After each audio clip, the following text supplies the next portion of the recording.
यार, कुछ बैठने वाला गेम खेलते हैं। अंताक्षरी? नहीं।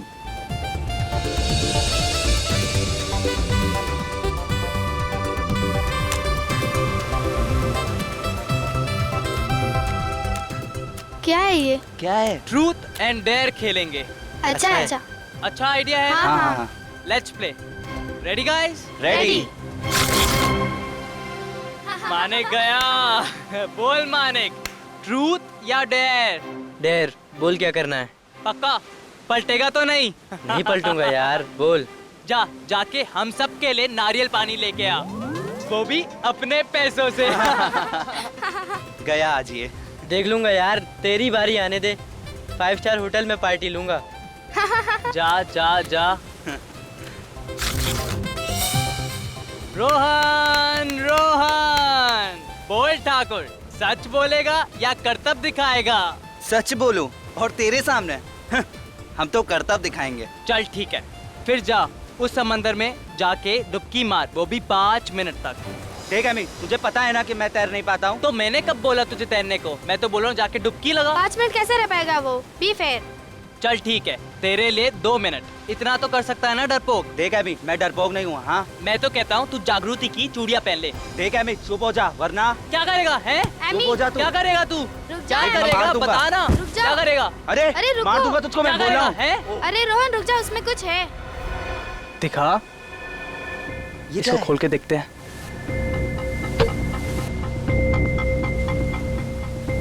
अरे रुक, ये क्लिप है ना, इससे निकाल।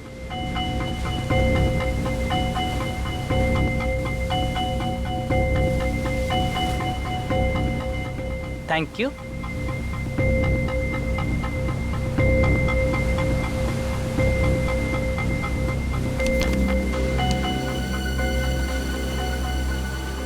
क्या लिखा है इसमें?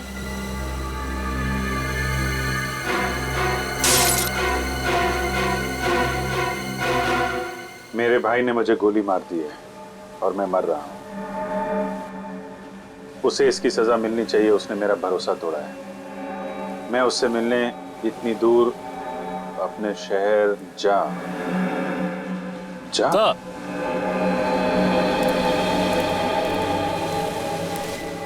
इस बॉटल में थी ये चिट्ठी? जी सर। और तुमने इसे तोड़ दिया? सर वो चिट्ठी पढ़ते वक्त हाथ से छूट गई, सॉरी सर। खून तो हुआ है, कब हुआ है, कहाँ हुआ है, ये पता नहीं चल रहा है। और सर किसका? सिर्फ एक चिट्ठी और इस टूटी हुई बोतल से कैसे पता लगाएंगे? और सर सिर्फ इतना ही लिखा है कि उसके भाई ने उसे मारा है। उसका भाई कहाँ है, कौन है उसका भाई, कुछ भी नहीं लिखा है।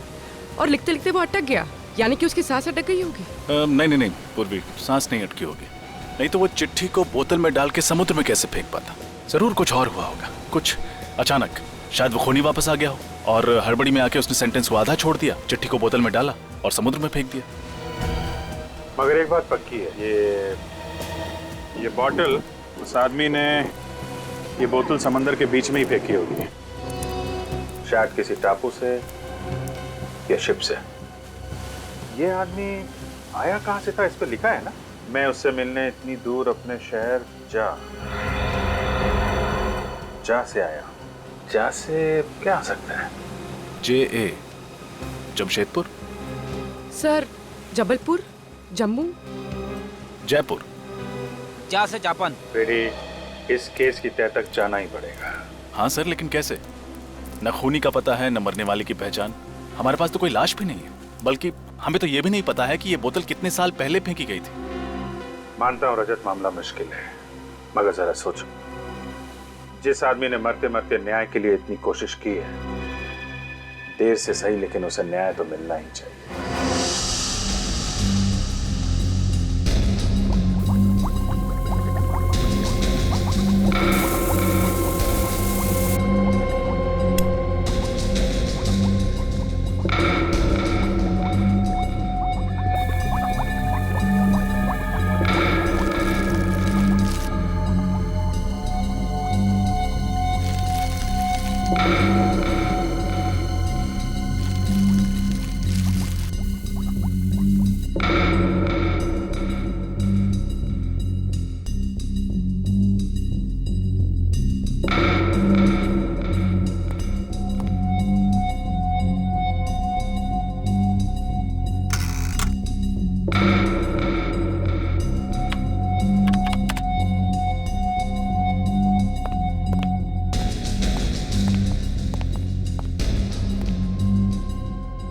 बहुत बिजी है, मुंडी ऊपर करने के लिए भी वक्त नहीं है। तो और क्या, मुझे 24 घंटे बिजी रखना तो तुम्हारा परम कर्तव्य है, और मानना पड़ेगा बॉस, तुम अपने कर्तव्य को बहुत जिम्मेदारी के साथ निभाते हो।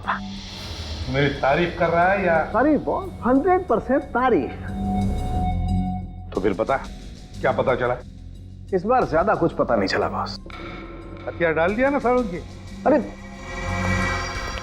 बस क्या है, मैं इस बोतल को अच्छी तरह से चेक करके कुछ और पता लगाने की कोशिश कर रहा था बॉस, लेकिन साळुंखे, हमारे पास ये बोतल और वो चिट्ठी, सिर्फ 2 ही सुराग है, और फिर ये भी पता नहीं कि खून 1 साल पहले हुआ या 10 साल पहले, इसलिए रो मत। एक मिनट, रो नहीं रहा, 1 मिनट ठहरो जरा।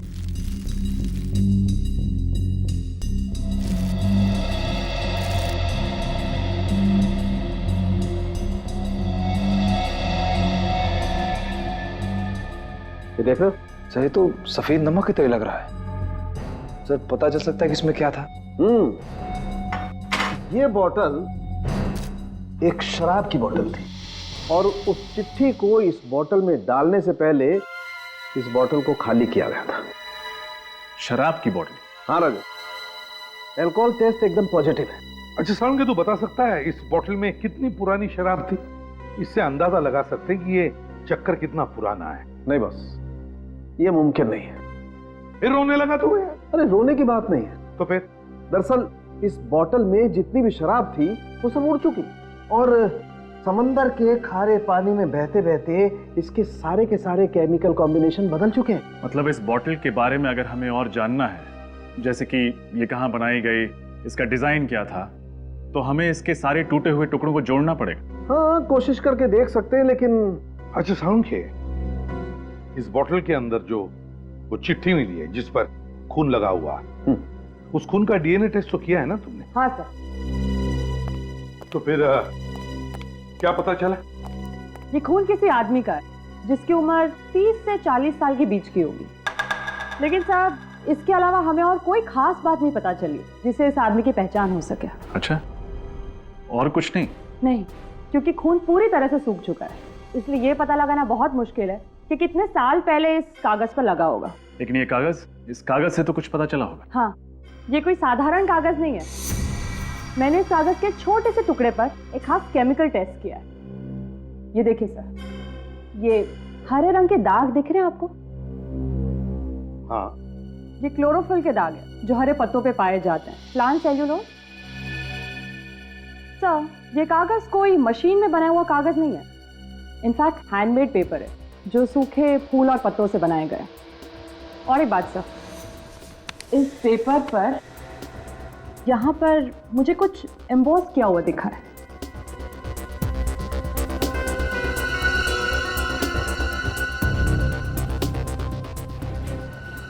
ये लोगो जरूर किसी कंपनी का लोगो है, शायद किसी शिपिंग कंपनी का। पर ये लोगो किसी भी कंपनी ने रजिस्टर्ड नहीं कराया है। सर, ये लोगो आधा है आधा नहीं। हम पेंट करके इसको पूरा करने की कोशिश भी तो कर सकते हैं। हाँ, मगर ये भी तो पता चलना चाहिए ना रजत कि आधे हिस्से में क्या होगा या क्या था। काम करते हैं, निखिल जरा आईना लेकर आओ जल्दी।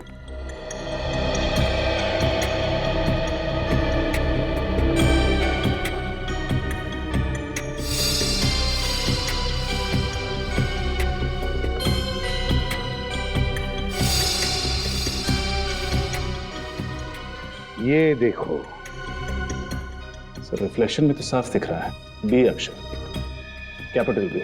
इसका मतलब है ये पेपर खास तौर पर किसी के लिए बनाया गया था। ये हैंडमेड पेपर, जिसके लिए भी ये पेपर बना है उसका नाम शायद बी से शुरू होता है। लेकिन सर, इस अक्षर बी से ये कैसे पता चलेगा कि मरने वाले का नाम क्या था? सचिन, अगर ये पता चल जाए ना कि इस पेपर के बनने में किन किन फूल और पत्तों का इस्तेमाल हुआ, तो उस आदमी को भी हम ढूंढ निकालेंगे।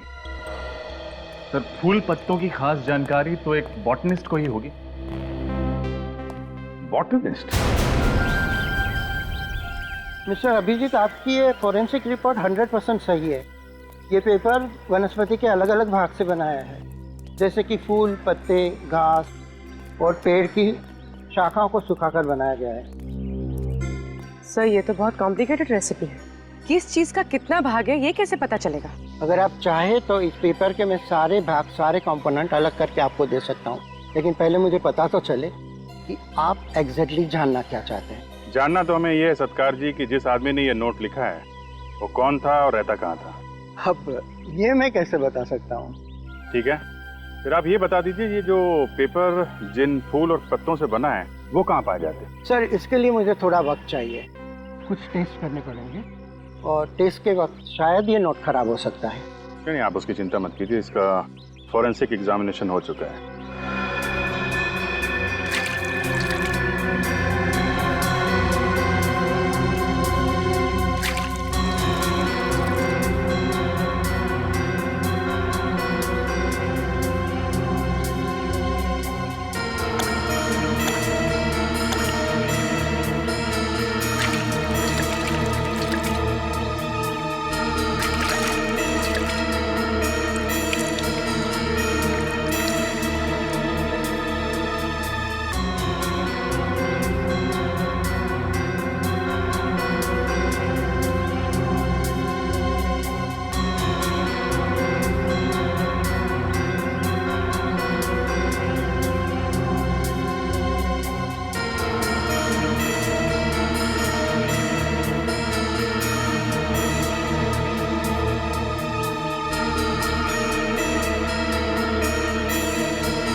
पेपर के अंदर सूखी हुई पत्ती। ऐसा ही एक स्पेसिमेन मेरे पास भी है।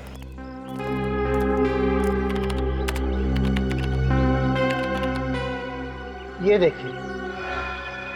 सर ये दोनों पत्ते तो एक जैसे हैं। ये कैसे पता चलेगा कि ये कौन से पेड़ के हैं? ये देवदार पेड़ के पत्ते हैं। देवदार? ये देवदार तो मैदानी इलाकों में पाए नहीं जाते हैं, पहाड़ी इलाकों में मिलते हैं ना, ये हिल स्टेशन पे। जी सर, 1800 से 3000 मीटर की ऊंचाई पर ये देवदार के घने जंगल होते हैं। सर मतलब विक्टिम बी पहाड़ी इलाकों में रहने वाला था? हिमाचल प्रदेश या उत्तराखंड का हो सकता है। विक्टिम बी ने लिखा है कि वो ऐसी जगह रहता था जिसका नाम जे से शुरू होता है। सत्कार साहब आपका लैपटॉप यूज कर सकते हैं? जी बिल्कुल। अब देखो सर्च करो, कोई जगह ऐसी है कि जो जे ए से शुरू होती है?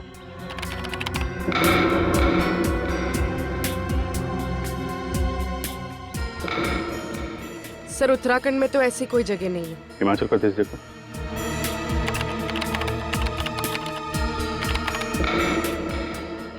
सर ये देखिए जंतवाड़ी, और ऐसी कोई जगह नहीं है जो जे ए से शुरू होती है। गुड, चलो कम से कम ये तो पता चल गया कि विक्टिम बी हिमाचल प्रदेश का है, शायद जंतवाड़ी का। किसका खून हुआ साहब जी? कोई हमारी जंतवाड़ी का था क्या? हाँ, हमें शक है कि वो आदमी जंतवाड़ी का ही रहने वाला था। तो साहब इतने सालों में हमारे कस्बे में तो ऐसा कुछ हुआ नहीं सर कभी। शायद वो आदमी पहले यहाँ पे रहता था, बाद में किसी और शहर में बस गया हो। अच्छा साहब, अब हम आपकी मदद कैसे करें ये बताइए।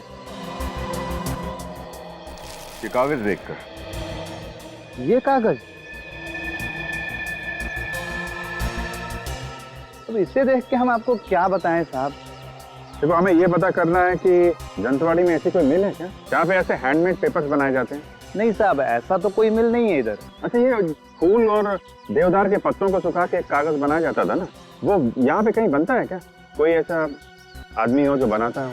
अब भी नहीं है, मगर पहले था। पहले था? हाँ साहब जी, कुछ साल पहले देवदार के पेड़ों को काटने पर पाबंदी लगाई गई थी, मगर उससे पहले देवदार के पत्तों से ऐसे कागज एक वर्कशॉप में बनते थे। कौन चलाता था ये वर्कशॉप?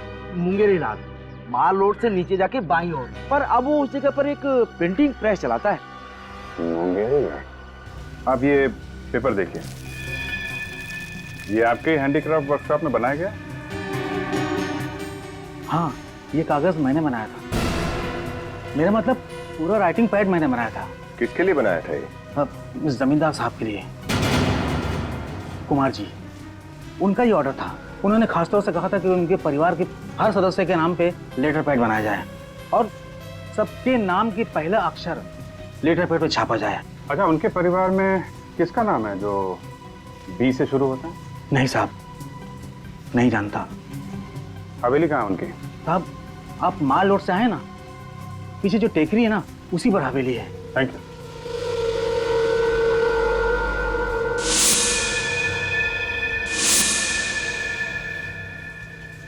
हेलो,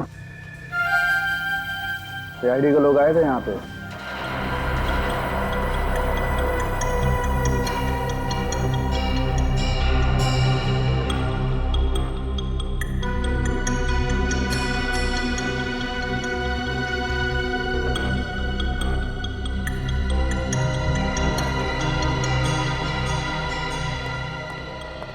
रजा, बोतल बन गई? यस सर, हो गया। Wonderful, very good. सर ये बॉटल की एक तरफ किसी कंपनी का लोगो छपा हुआ है। हाँ, ये क्या? और बॉटल की दूसरी तरफ 50 एम्बॉस्ड है।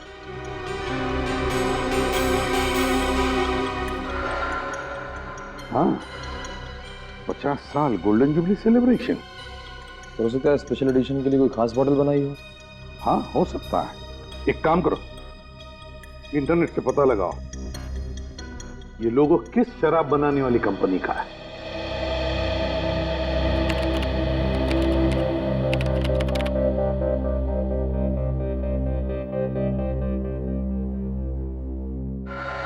सर ये ब्राजील की कोई कंपनी, और शराब भी ब्राजील की ही है। लेकिन ये बोतल और उसके अंदर की चिट्ठी मिली हिंदुस्तान में, और मौत हुई किसी हिंदुस्तानी की। पता लगाना पड़ेगा ये कौन सी हिंदुस्तानी कंपनी है जो ब्राजील की इस कंपनी से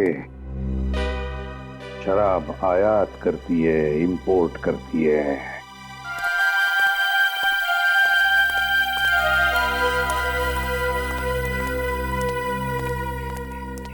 हवेली का हाल तो बड़ा बुरा है। देख के लगता है यहाँ पे सालों से कोई नहीं आया होगा। हाँ सर, वहाँ हवेली का गेट भी टूटा हुआ था। और ये देखिए, ये ताला, इस पे भी जंग लगी हुई है। सर कोई बेवकूफ ही होगा जो इतनी करोड़ों की प्रॉपर्टी को सड़ने के लिए छोड़ रखा है, वरना रेंट पे दे देता, बेच देता, इसको होटल बना देता। क्या कर रहे हो? अच्छे घर के लगते हो। कुमार जी के बंगले में कैसे आए? किसको पूछकर फाटक लांग कर गए हो? देखिए आप गलत समझ रही हैं, हम लोग तो रिश्तेदार हैं, कुमार जी के रिश्तेदार हैं। बाहर रहते हैं ना हम लोग, अमेरिका में। तो काफी सालों बाद यहाँ आए तो सोचा कुमार अंकल से मिल ले। मगर यहाँ तो सब कुछ बंद पड़ा है, और कुमार अंकल फोन भी नहीं उठा रहे हैं। नंबर वंबर बदल गया क्या उनका? जमींदारों के यहाँ पर मेहमान बनकर तो बहुत लोग आते हैं, पर आप लोगों को इससे पहले यहाँ नहीं देखा है। वो हम लोग दूर के रिश्तेदार हैं। क्या है कि काफी सालों से यहाँ आए नहीं है, तो आपने इसीलिए देखा नहीं होगा। आप पड़ोस में रहती हैं क्या? जी हाँ, मैं यहीं पे रहती हूँ। कुमार जी से तो घर जैसा नाता है। ये हवेली गुंडों का अड्डा ना बन जाए, इसीलिए नजर रखती हूँ। गुंडों का अड्डा? क्यों, कुमार अंकल के यहाँ कोई नहीं रहता क्या? यहाँ पे सब उल्टा पुल्टा हो गया है। अब कुमार जी का परिवार यहाँ पे नहीं रहता है, मुंबई में रहता है। कब से? 2005 से। क्यों है ऐसा क्या हो गया? कुमार अंकल हवेली छोड़ के मुंबई चले गए? उनका वो बड़ा बेटा है ना विक्रम। विक्रम ने क्या किया? वो घर संपत्ति के झगड़े में किसी रिश्तेदार को उसने चाकू मार दिया था। ये विक्रम भी ना, बेचारे कुमार अंकल कितना परेशान हुए होंगे। तो केस वेस बन गया होगा, पुलिस केस? नहीं, ऐसा कुछ नहीं हुआ। कुमार जी ने बात को दबा दिया और रातों रात घर छोड़ के चले गए। तब से इस हवेली में कोई आता नहीं है। उनका एक बेटा था ना, वो बा नाम। कौन? बलबीर? बलबीर। ये बलबीर भी मुंबई चला गया क्या? वो अकेले यहाँ कैसे रहता? वो अपने माता पिता के साथ चला गया। आप लोग इतनी दूर से आए, कोई फायदा नहीं हुआ। मुझे भी मंदिर जाना है, अब आप लोग भी जाइए। नमस्ते। Thank you.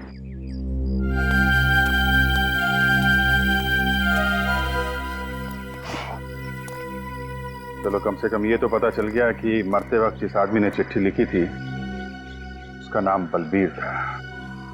सर नाम तो पता चल गया, लेकिन ये कैसे पता चलेगा कि उसे गोली किसने मारी? हो सकता है उसका राज इस वीरान हवेली में ही छुपाओ।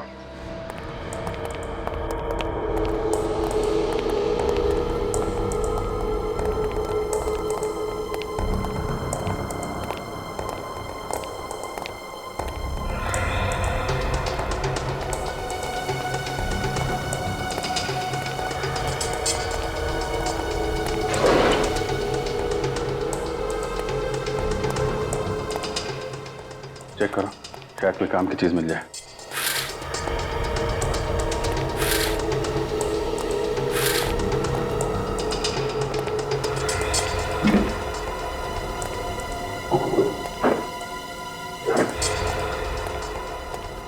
कुछ नहीं मिला सर। साहब, हाँ सचिन।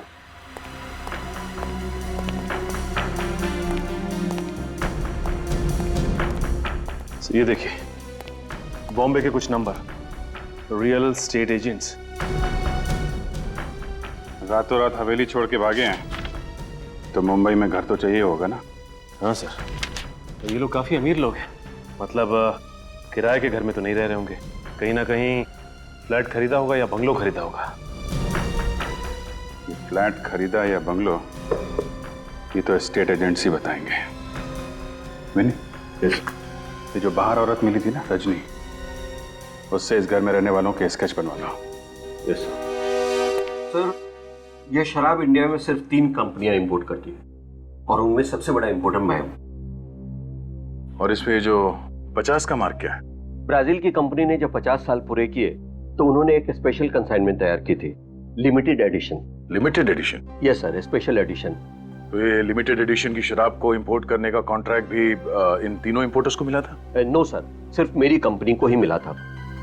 अक्टूबर 2007 का ये स्पेशल बैच था। अक्टूबर 2007 का लिमिटेड एडिशन। मुझे लगता है कि इस बलवीर का मर्डर उसी समय हुआ होगा।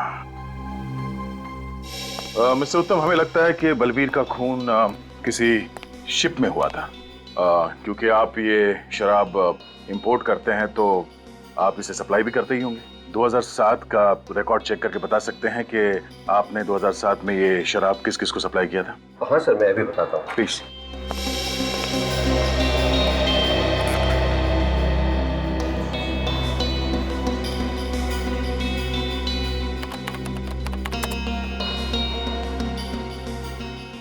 ठीक है सर, अक्टूबर 2007 में ये शराब 2 क्रूज शिप पर सप्लाई की गई थी, एक जेडियो और दूसरा DL cruise line.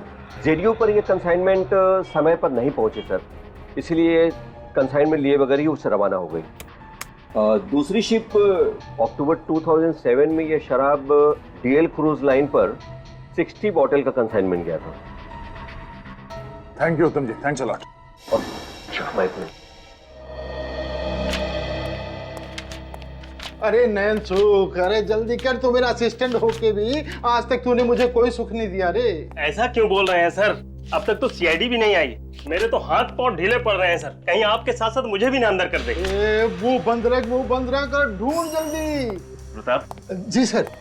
CID sir, मैंने तो सिर्फ उनको मकान दिलाया था, बाकी मैं कुछ नहीं जानता सर। नहीं, घबराने की कोई बात नहीं है। अगर आप कुमार परिवार के बारे में कुछ भी खास जानते हैं तो बताइए। हाँ सर, है ना खास बात।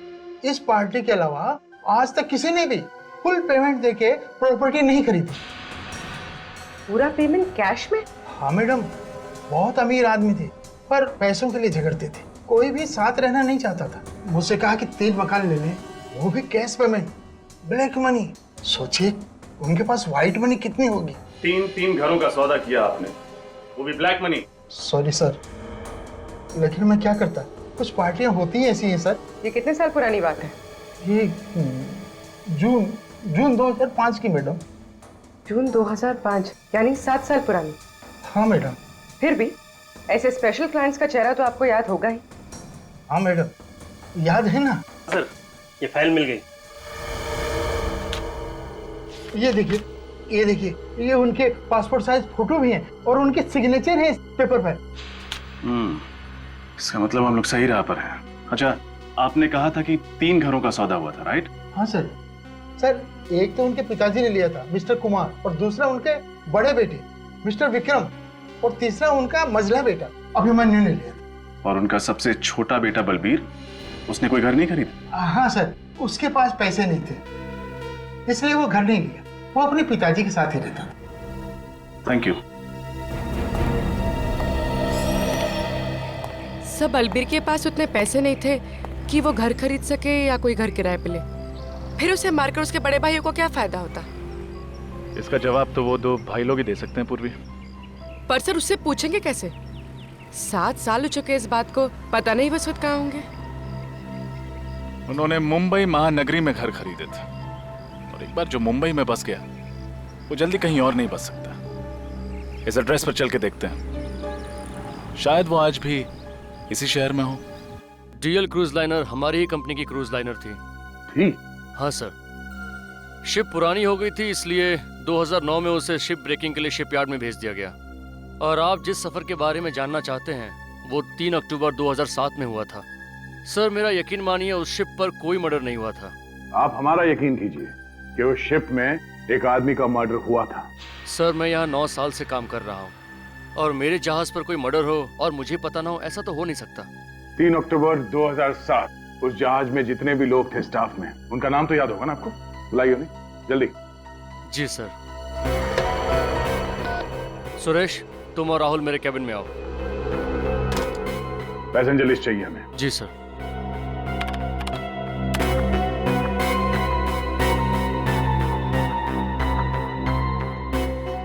बलबीर कुमार का नाम लिस्ट में है? हाँ सर, पर वो... हाँ सर। सर ये है राहुल और ये सुरेश। 3 अक्टूबर 2007 के दिन डीएल क्रूज पर ये दोनों ही थे।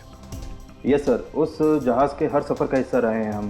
पर प्रॉब्लम क्या है सर? प्रॉब्लम क्या है हम बताते हैं आपको। उस जहाज पे बलबीर नाम के एक पैसेंजर का खून हुआ था। खून? पर हमें तो वहां पर कोई लाश नहीं मिली सर। चलिए मान लिया कि आपको कोई लाश नहीं मिली, लेकिन एक बात तो तय है, ये आपकी शिप से एक पैसेंजर गायब हुआ था।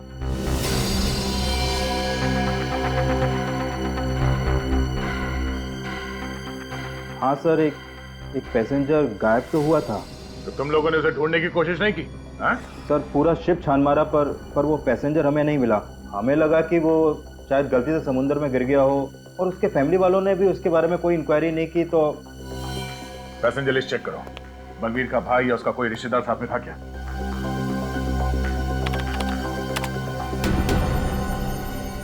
नहीं सर, वो अकेला था। इसका मतलब यही हो सकता है कि बलबीर का भाई गलत नाम से एक झूठी पहचान पर सफर कर रहा था। हमें यहाँ बुलाने की वजह क्या है? आखिर चल क्या रहा है?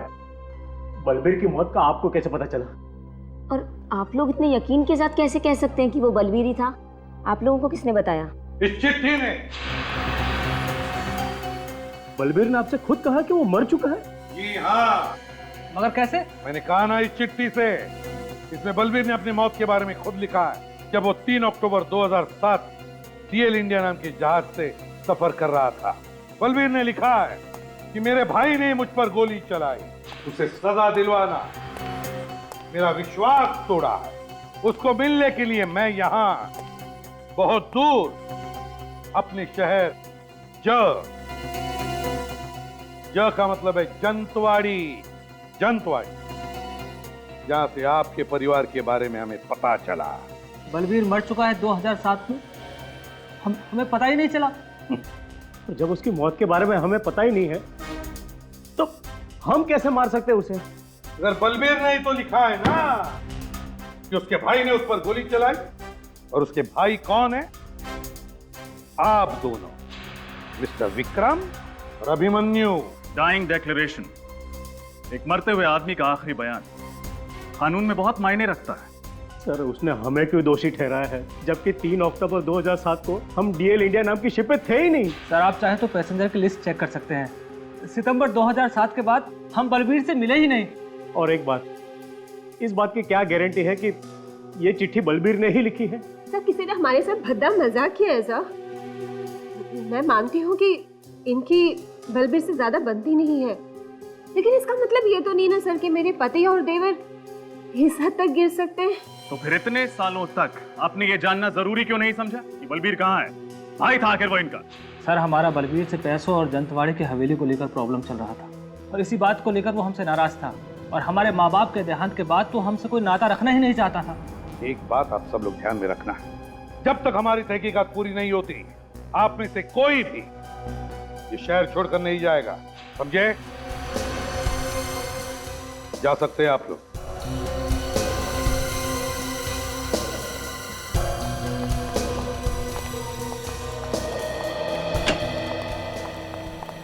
सर, डीएल इंडिया से ट्रैवल कर रहे हैं सभी लोगों की डिटेल्स मिल गई है सर। बाकी लोगों को तो पता चल गया है, लेकिन एक प्रत्युषा नाम की लड़की है जो गलत नाम से ट्रैवल कर रही थी और तो और जो एड्रेस दिया था उसने वो भी गलत है सर। प्रत्युषा, तो हो सकता है ये लड़की उस भाई के साथ मिली हुई हो उस खून में और ये भाई गलत नाम पे ट्रैवल कर रहा हो।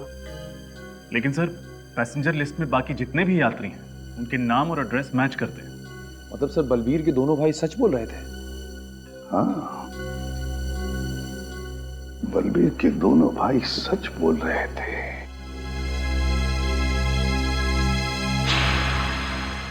अच्छा, क्या हुआ सर? रजत, बलबीर के भाई विक्रम और अभिमन्यु ने हमसे कहा कि सितंबर 2007 के बाद उन्होंने बलबीर को देखा ही नहीं था और बलबीर की मौत हुई अक्टूबर 2007 में। तो इसका मतलब है उस एक महीने में, मतलब सितंबर और अक्टूबर के बीच बलबीर जंतवाड़ी में ही था, जंतवाड़ी में। सर लेकिन जंतवाड़ी के उस हवेली पर जो औरत थी उसका कहना था कि बलबीर वहां कभी आया ही नहीं, तो क्या वो औरत झूठ बोल रही है? हो सकता है बलबीर उस जंतवाड़ी की हवेली में रुका ही ना हो, जंतवाड़ी में ही किसी और जगह पे ठहरा। लेकिन सर वो ऐसा क्यों करेगा? क्योंकि बलबीर जंतवाड़ी की वो हवेली अपने नाम पर करना चाहता था और ये बात वो अपने भाइयों से छुपाना चाहता था। मगर सर ये बलबीर जंतवाड़ी में रुका कहाँ होगा? वो तो हम पता लगा ही लेंगे सचिन, पता लगा ही लेंगे, लेकिन उससे पहले ये पता लगाना चाहिए कि ये बलबीर जंतवाड़ी में किस वकील से मिला था।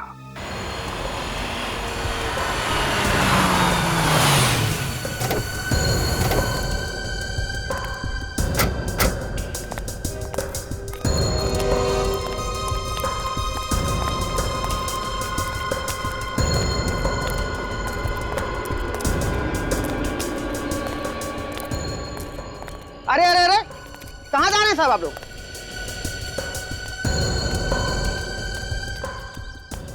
कहाँ जा रहे हैं साहब आप लोग? वो संजीव साहब से मिलना था। आप लोग कौन है? सीआईडी मुंबई। सीआईडी? आप ही लोग उनसे मिलने गए हो साहब? वो क्या? मगर हमने तो उनसे कहा था कि हम यहाँ घर पे आ रहे हैं उनसे मिलने के लिए। पता नहीं साहब। लेकिन हमसे मिलने कहाँ गए, कुछ तो बताया होगा तुम्हें। माल रोड गए साहब। वो मॉल रोड? मॉल रोड पे क्यों? 15 मिनट पहले एक आदमी आया था साहब, उसने बोला कि माल रोड में सीआईडी आपका इंतजार कर रही है और साहब उसी के साथ चले गए। वो समझदार आदमी किसी की बातों में कैसे आ गया? तुमने इस आदमी को पहले कभी देखा था? उसको साहब मैंने जंतवाड़ी में कई बार देखा साहब। कैसे दिखने में कैसा ही? सर वो सांवला सा और 5-5.5 फुट लंबा होगा साहब और रंग बिरंगी टोपी पहना हुआ था और मुंह में पान चपाया हुआ था साहब। वो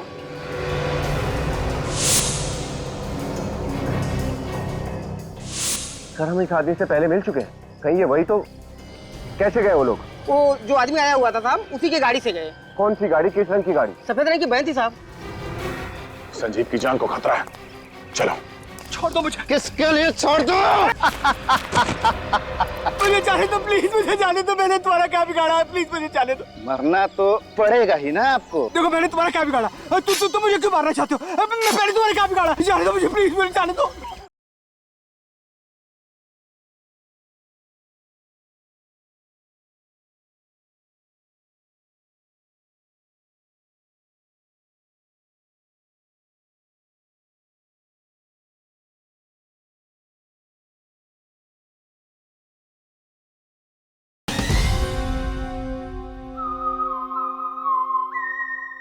रंग बिरंगी टोपी पहने हुआ था, वो जो शिमला में पहनते ना, वो सफेद बैंड देखी नहीं?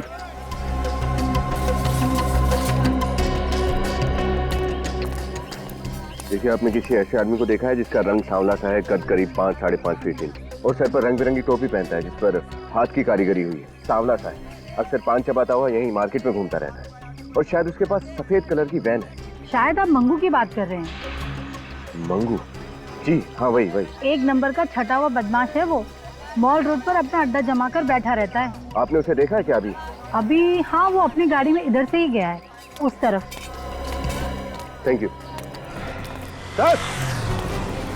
सर, जिस औरत ने उस आदमी को देखा उसका नाम मंगू है, अभी ऊपर की तरफ गया है। चलो।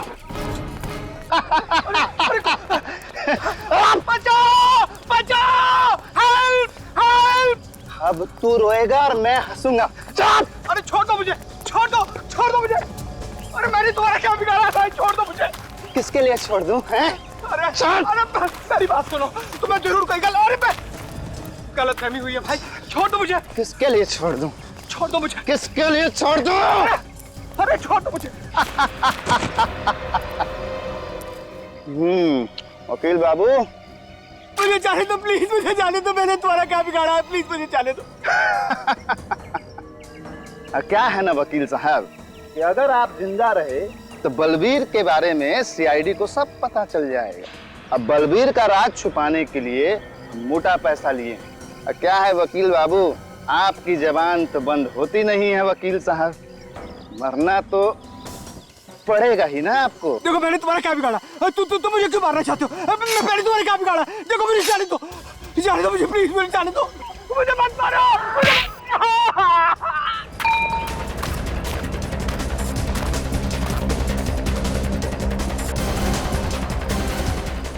आजा। बहुत जासूसी कर ली मंगू, तेरी जगह यहाँ इस जन्नत में नहीं है, समझा? तेरी जगह कहीं और है।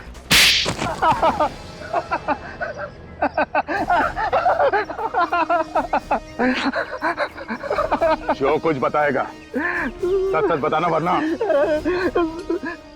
साहब, मुझे सिर्फ इंफॉर्मेशन देने के पैसे मिलते हैं साहब।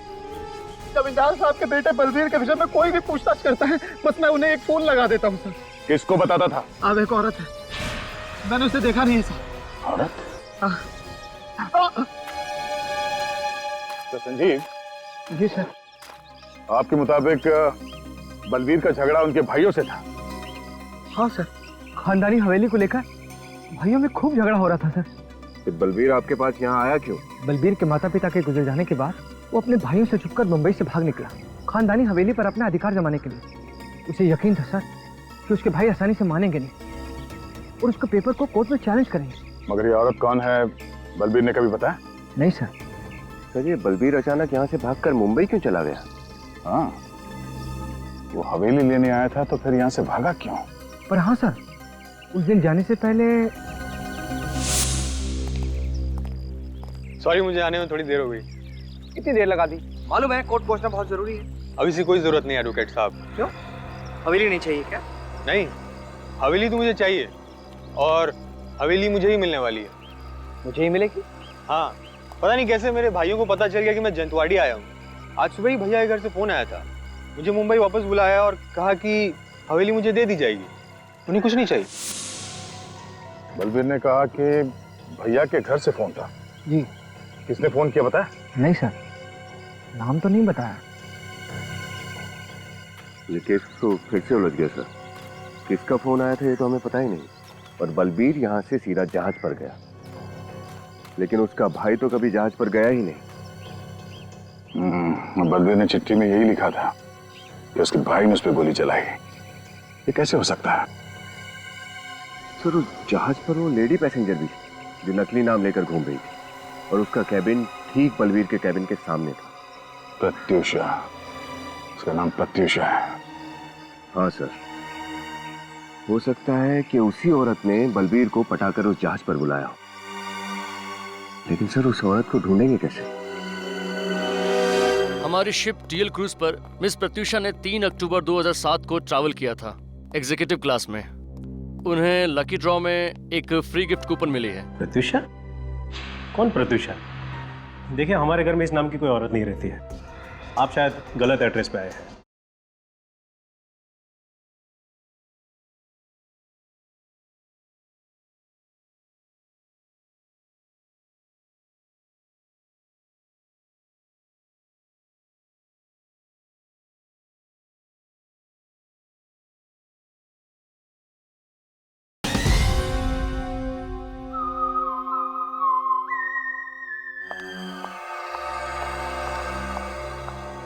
जी कहिए।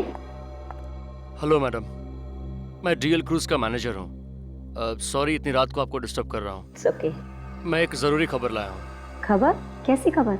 हमारी शिप डीएल क्रूज पर मिस प्रत्युषा ने 3 अक्टूबर 2007 को ट्रैवल किया था एग्जीक्यूटिव क्लास में। उन्हें लकी ड्रॉ में एक फ्री गिफ्ट कूपन मिली है हमारी नई क्रूज पर यूरोप के लिए। तो क्या मैं मिस प्रत्युषा को पर्सनली ये फ्री गिफ्ट कूपन दे सकता हूँ? प्रत्युषा? कौन प्रत्युषा? देखिए हमारे घर में इस नाम की कोई औरत नहीं रहती है, आप शायद गलत एड्रेस पे आए हैं। मिस प्रत्युषा 91 पॉकेट ए, सतारा कॉलोनी, 7 बंगलोज, अंधेरी वेस्ट, मुंबई। बिल्कुल सही एड्रेस पे आए हैं सर। पर आपने सुना नहीं, यहाँ पर कोई प्रत्युषा नहीं रहती है। और ये कैसी शिपिंग कंपनी है कि अपने मैनेजर को रात में किसी के घर भेजती है फ्री गिफ्ट कूपन देने के लिए? चलिए निकलिए यहाँ से। माया, देखिए आप लोगों को कुछ गलतफहमी हो रही है। एड्रेस सही है, लेकिन 3 अक्टूबर 2007 को हमारे घर से डीएल क्रूज पे कोई गया ही नहीं था। और ये प्रत्युषा नाम भी हम पहली बार ही सुन रहे हैं। तो क्या हम झूठ बोल रहे हैं? हम पवई से इतनी दूर आपको फ्री ट्रिप देने आए हैं। हमारे पास इंफॉर्मेशन बिल्कुल सही है, हमारे पास सारे पैसेंजर्स की लिस्ट है, ये देखिए। अरे आप लोग तो हाथ धोकर हमारे पीछे पड़ गए। हमने कहा ना इस नाम की कोई लेडी हमारे घर में नहीं है, और हमें कोई गिफ्ट नहीं चाहिए। प्लीज चले जाइए यहाँ से। अब आप लोग यहाँ से जा रहे हैं या मैं पुलिस को बुलाऊं? ये पुलिस को बुलाने की धमकी किसे दे रहे हैं आप? पुलिस को तो अब हम बुलाएंगे। क्या? जालसाजी आप लोगों ने की है, झूठे नाम और दस्तावेज जमा करके आप लोगों ने कानून तोड़ा है। क्या? हमने कानून तोड़ा है? हमने झूठे दस्तावेज जमा किए थे? कैसे साबित करोगे तुम? क्या सबूत है तुम्हारे पास? फोटोग्राफ्स हैं। कौन से फोटो? वही जो शिप पर गाला नाइक पर लिए गए थे। शिप के कैप्टन ने अपने यादगार के तौर पर हर एक पैसेंजर के साथ फोटो खिंचवाई थी। अरे बंद करो ये बकवास। ना ही मैंने यहाँ का एड्रेस दिया था, और ना ही शिप पर कोई ऐसे गाला नाइट हुआ था, और ना ही मैंने सिरे को कोई फोटोग्राफ खींचा था। तो कहाँ से दिखाएंगे आप फोटोग्राफ? हाँ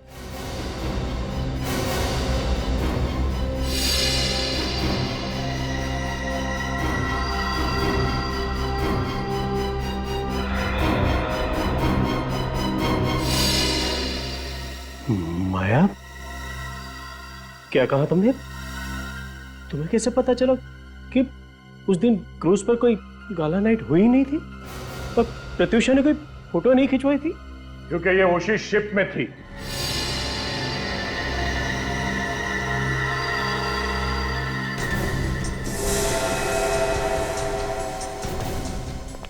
राइट माया? या प्रत्युषा को? हाँ? क्यों मारा बलबीर को?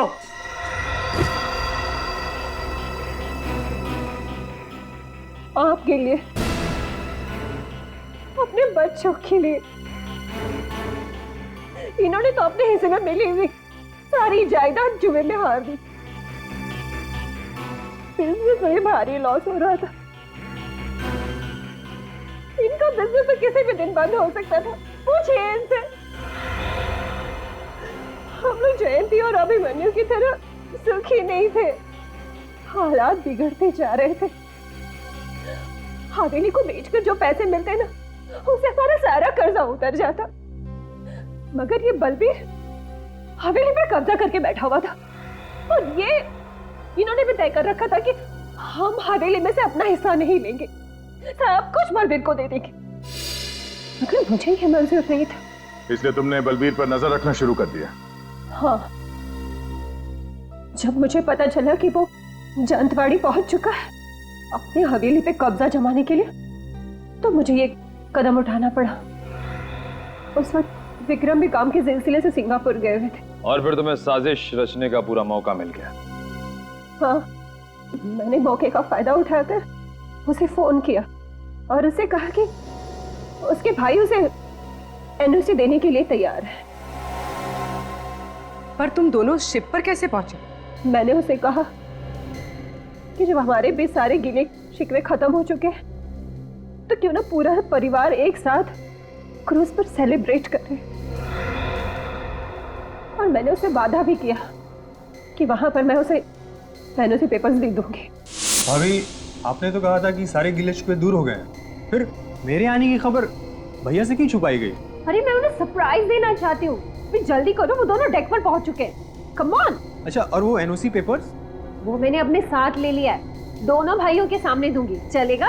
हाँ अब चलो। एक मिनट, मैं भी अपने डॉक्यूमेंट्स ले लेता हूँ।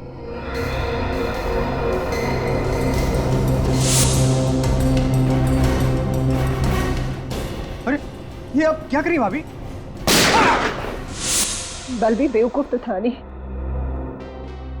उसे पता था कि सिर्फ विक्रम के एनओसी से कुछ नहीं होगा, इसलिए मैंने अभिमन्यु भैया का भी नाम जोड़ दिया। एनओसी और अपने भैया से मिलने की खुशी में बलबीर तुम्हारे झांसे में आ गया और तुमने उसे गोली मार दी। लेकिन बलबीर ने तो उस चिट्ठी पर लिखा था कि उसे उसके भाई ने मारा है। गोली चलाते वक्त मैंने उसे कहा था कि उसका भाई उससे नफरत करता है, तुम उसके रास्ते के कांटे हो, वो नहीं चाहते कि तुम जिंदा रहो। ये सोचो कि ये गोली मैंने ही तुम्हारा भाई चला रहा है। और ये सुन के बलबीर टूट गया, सदमा बर्दाश्त नहीं कर पाया और चिट्ठी में ये लिख दिया कि उसके भाई ने उसे गोली मारी है। बलबीर को मरे तो 5 साल हो गए, अब तक तुमने हवेली अपने नाम क्यों नहीं कराई? वो सब इनकी वजह से। कितनी बार कहा है इनसे कि भूल जाओ बलबीर को, अगर वो हवेली में इंटरेस्टेड होता तो सब कुछ छोड़ छाड़ कर नहीं जाता, पर ये है कि नहीं, वो एक दिन जरूर वापस आ जाएगा, जरूर वापस आ जाएगा। पर विक्रम को मालूम नहीं था कि बलबीर कभी वापस आने वाला नहीं था, क्योंकि तुमने उसे मार दिया। भाभी मां समान होती है और तुमने उस रिश्ते को बदनाम किया है और इस घर को भी तोड़ दिया।